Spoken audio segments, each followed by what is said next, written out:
What's up, guys? Welcome back to another episode of Night Watch. Today I've got a little bit of a special episode for you, a little bit of history thrown in this of the area. So with it, I came off so strong with that one. Without wasting any more of your time, let's get straight into this.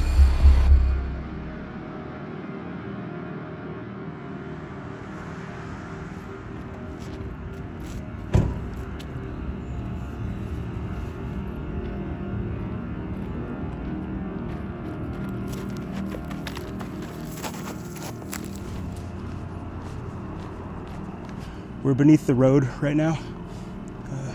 I'm not alone down here. This mountain directly behind us, that's where we're gonna be going to. So I'm gonna put on the nods, I'm gonna do my check like I normally do, and then we're gonna move that direction. I'm very much not alone, there's people right back over there.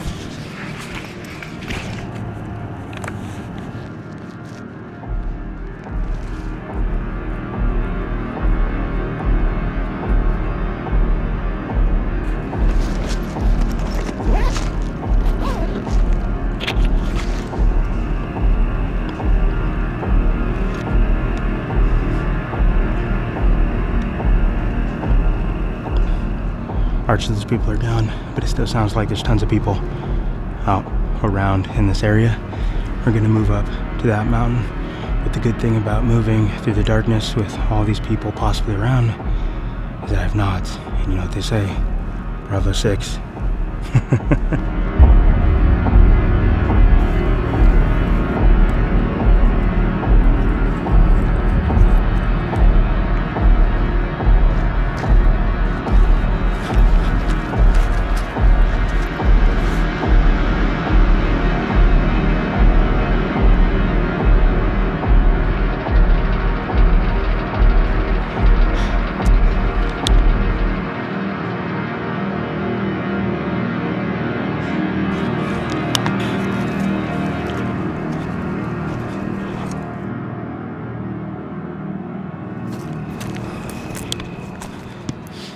Alright, so hopefully this translates. Hopefully you can see me. I may be completely dark in the background, very lit.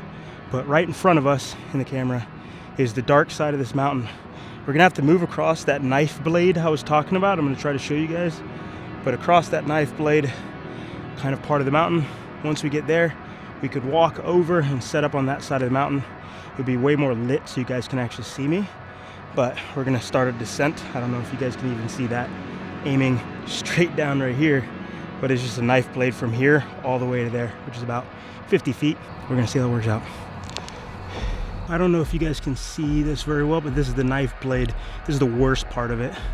As you can see, it's cliff on this side that just slopes down. On this side, it is complete straight down cliff. And I basically have to shimmy across. I can't film that because I don't want to go over there, grab the camera, or go over there, come back, grab the camera, and then do it all over again.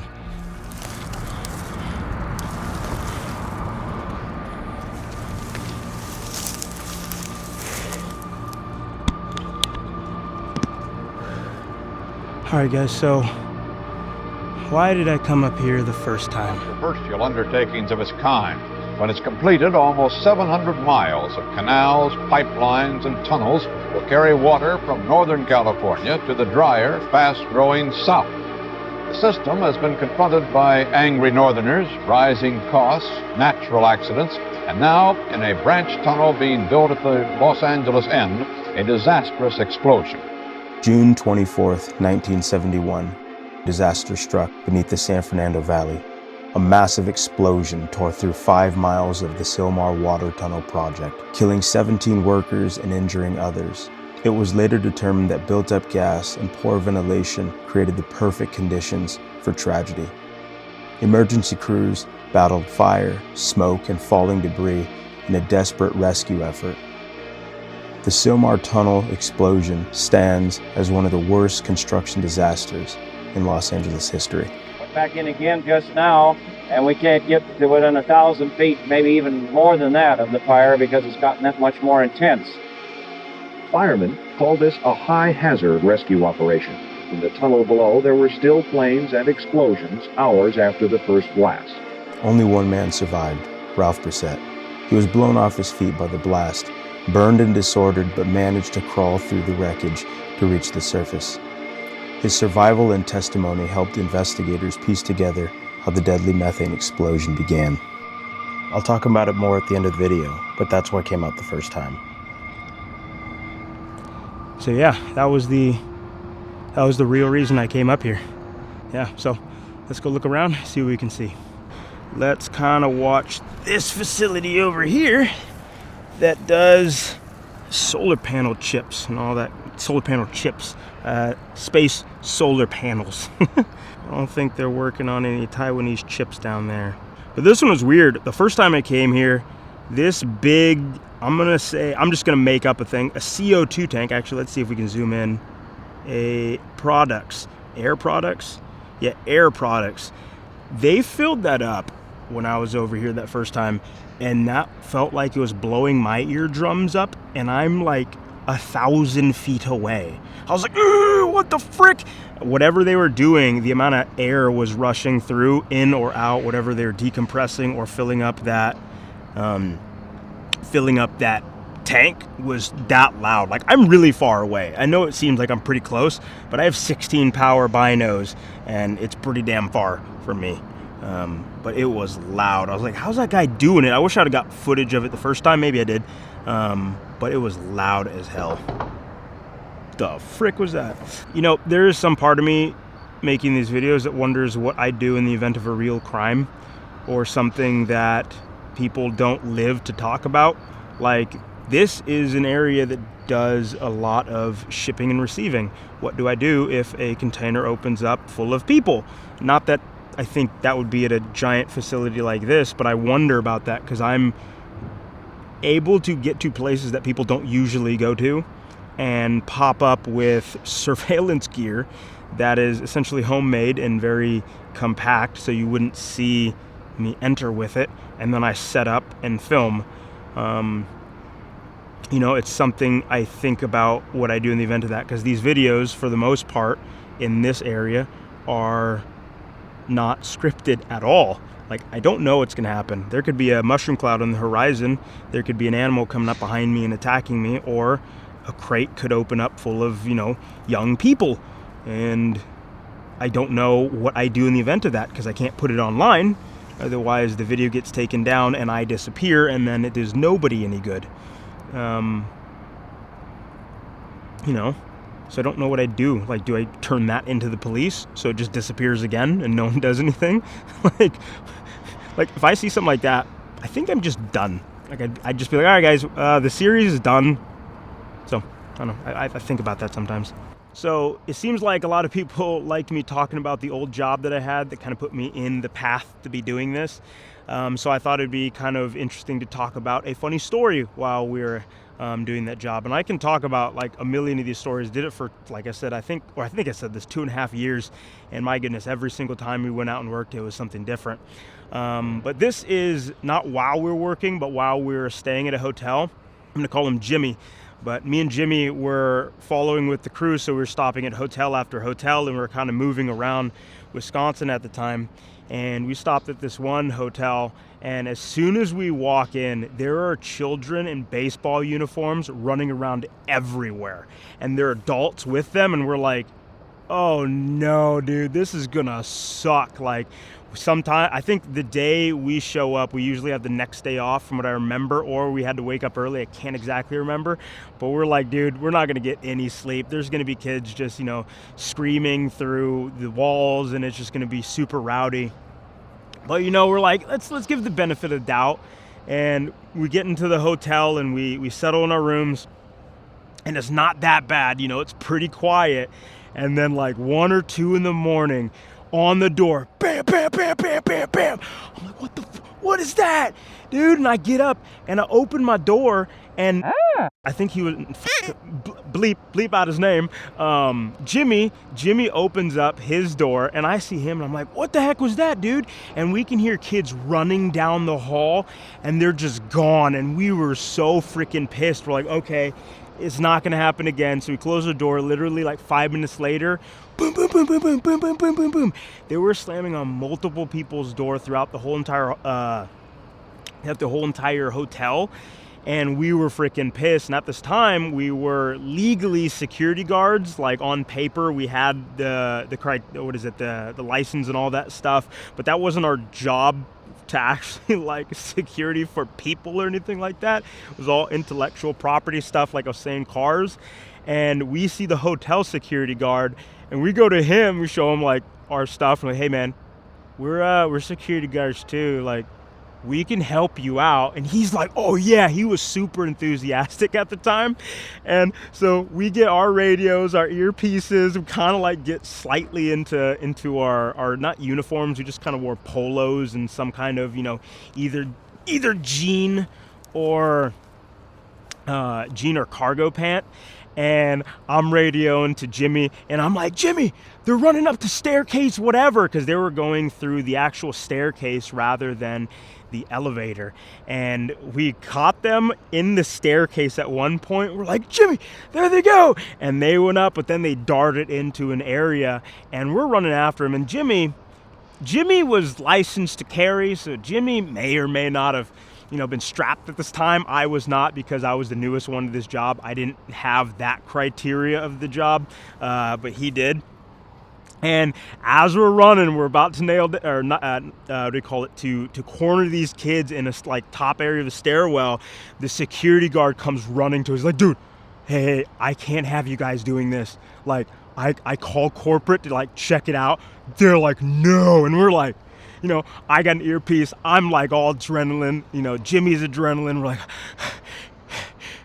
okay, like it's like starting to set in. Like, Jimmy may be strapped. Maybe he was, maybe he wasn't. I'm not strapped, but we're realizing that we're chasing children around a hotel as not legally allowed security guards. That was never our job on set or anything. That was not the thing. We were intellectual property for the car, all of that stuff. But that was really fun and really stupid at the same time. But when it finally ended, we went to bed and the kids were done, because I think, you know, they had enough fun time running from us, even though I think it was kind of fun for everybody, but it was really dumb in hindsight. So we're gonna move down there now. Looks like they got red cups down there. Are they playing beer pong? Dude, they're totally playing beer pong. Are they getting done? Did I miss them playing beer pong? No, they're about to play beer pong, dude. No way. If I watch these people play beer pong down there, I'm gonna call this night a success. Can I film this? Am I gonna get these people like super in trouble playing beer pong before they go into work? I mean, I doubt it's alcoholic. Dude, they're like, come on, dude, you want it? He's like, no, dude, I'm already hungover. Oh, dude, stacked team just, oh, come on, dude, everybody stop, come on, stop.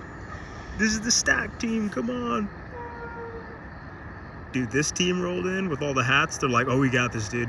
We were playing beer pong 15 minutes before we came in here. In case anybody was wondering, and in case anybody was wondering how far we are from the beer pongers, we're pretty damn far. You guys rock that set up that beer pong for everybody. The girl, the two guys, y'all rock.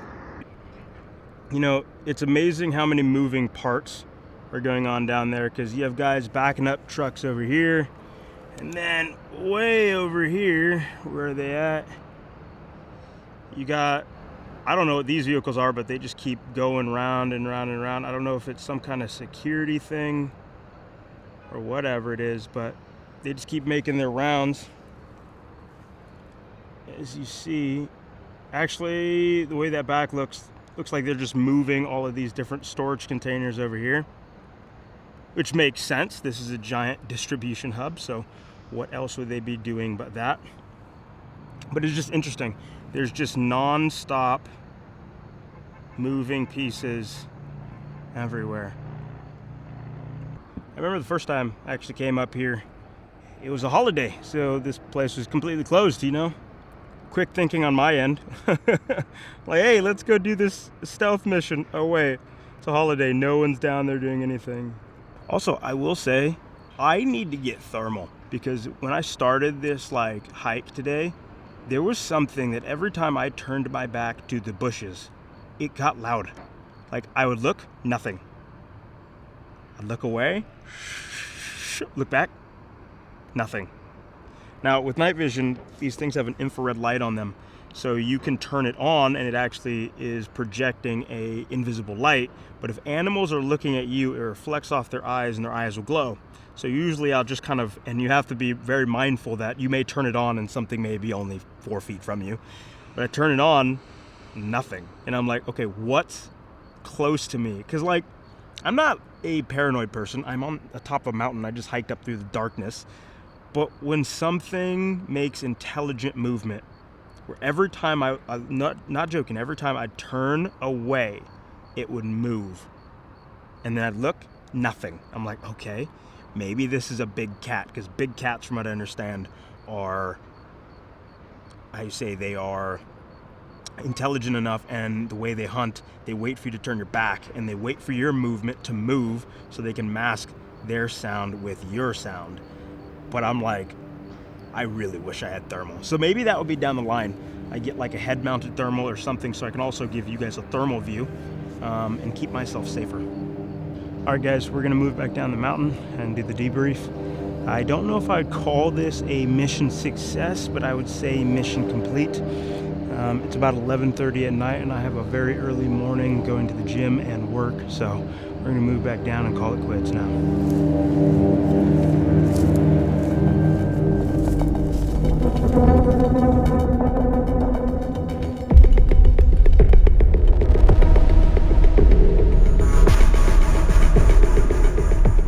I'm back near the car. I'm kind of hidden behind these rocks. I got light down on me, but I'm underneath the road. I'll pop these night vision off, put the hat on, walk out like I own the place.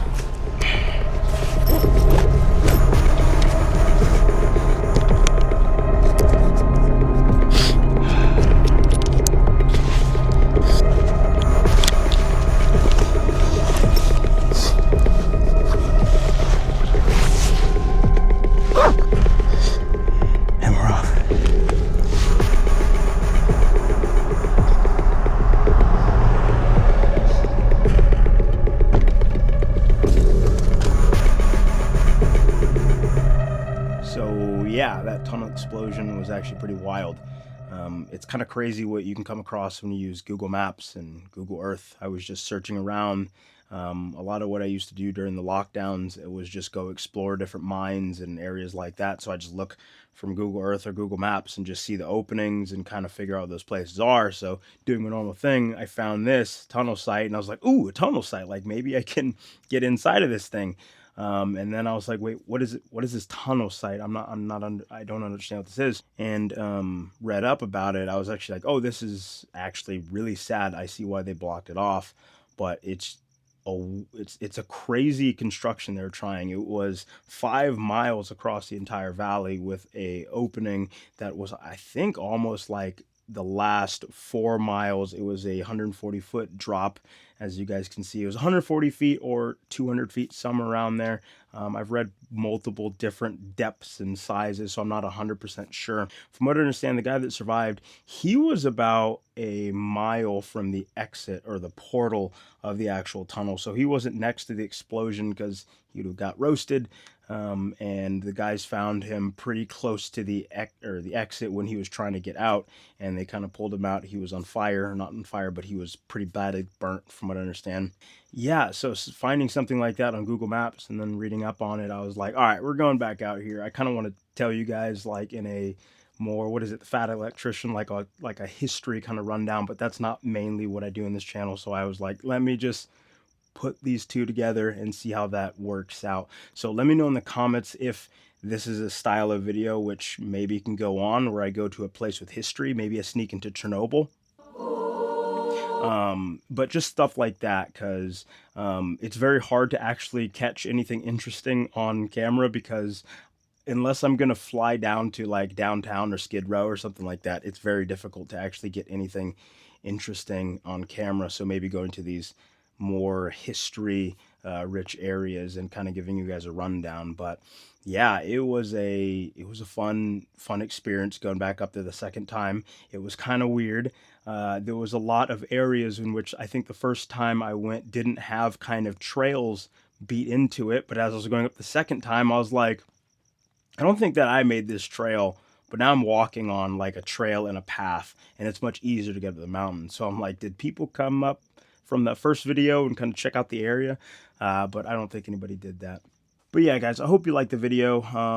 Comment what you liked about it, or, you know, where I should go next. Maybe, just maybe, because you guys can be kind of wild. I've been reading the comments. I try to read every single one of them, and you guys say some wild things. Comment down in this one, hey, where I should go next, and that top comment of where I should go, maybe I'll go, because y'all probably tell me to break into Area 51, or, you know, go into a prison or some kind of crazy place. But let me know what you guys thought about this video, me kind of throwing history of the site and spying and cinematic and tactical into one video and just yeeting it out into the world. Tell me what you guys think, and I appreciate it up to this point and far beyond this, hopefully. And I'll catch you guys in the next one. I'm a threat.